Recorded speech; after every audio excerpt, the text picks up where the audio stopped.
masalah pangan itu istilah yang ada itu apakah ada istilah kedaulatan, ada istilah kemandirian, dan ada istilah ketahanan pangan. Kedaulatan, kemandirian, dan ketahanan pangan.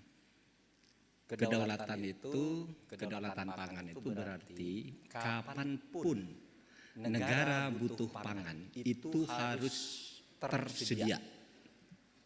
Ada. Entah dari mana, pokoknya negara harus ada Pak, impor, ekspor. Tapi kalau kemandirian, kapanpun negara harus ada, tetapi harus diproduksi dari dalam negeri. Nah, kemudian ada keamanan pangan. Ya. Itu bisa aman dari perubahan situasi. Perubahan apapun ini tetap aman, tersedia untuk pangan. Nah, kira-kira begitu pengertian yang lebih populer tentang pangan ini. Nah, saudara sekalian, apa yang mau kita lakukan? Food estate yang sekarang banyak digembar-gemborkan.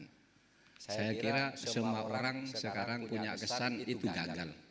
Dan saya kira iya.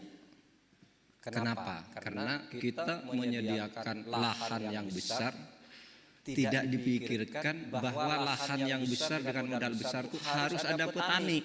Sementara lahan yang disediakan itu tidak ada orangnya. Siapa yang mau bertani di situ? Idenya bisa diteruskan, dan pangan itu bukan hanya beras pada akhirnya. Harus kembali ke makanan tradisional Indonesia. Ada beras, jagung, gandum, sagu, sorghum, dan sebagainya.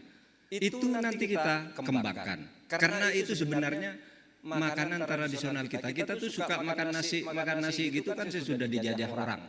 Baru beras dan seterusnya, beras selalu seakan-akan orang yang paling hebat, yang paling mulia itu kalau bisa makan beras gitu. Nah, itu. Nah, saudara sekalian, jadi kalau kaitannya dengan agraria, ya, bagaimana masalah agraria kita? Saya tidak tahu apa sebenarnya pertanyaan mendasarnya, karena masalah agraria itu banyak. Tetapi saya bisa kaitkan dengan pertanyaan yang kedua tentang distribusi lahan. Coba saudara bayangkan 1% penduduk Indonesia itu menguasai 75% lahan.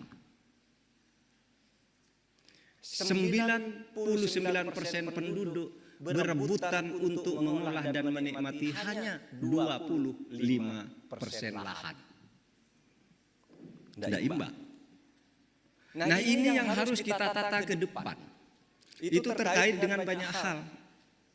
Terkait dengan banyak hal. Karena begini loh, dulu kan saya ini dikritik. Pak, Bapak tahu kan? Itu yang mengkritik orang MUI itu, hebat dari Padang juga. Bapak tahu kan? Lahan di Indonesia tidak imbang. Sekian persen dikuasai segelintir orang, sebanyak orang hanya sekian lahan. Kenapa itu bisa terjadi? Kenapa Bapak itu bisa lakukan? Saya bilang, hei Bapak, Kiai, Ustadz, siapa yang melakukan itu?